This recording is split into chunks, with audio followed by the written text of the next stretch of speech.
उमर अभी तक नहीं आया। तुम्हारी मीटिंग थी ना आज? हाँ, यही तय हुआ था।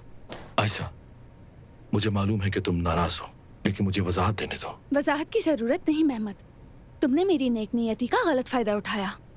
अब हटो मेरे रास्ते से।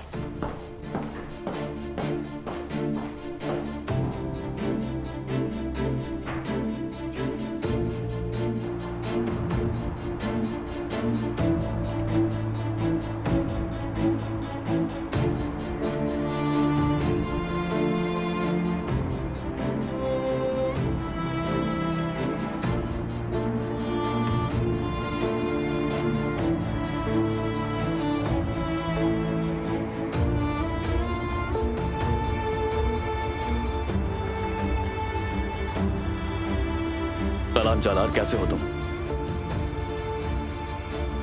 हाँ मैं भी ठीक हूँ, बहुत शुक्रिया। लंदन कैसा है?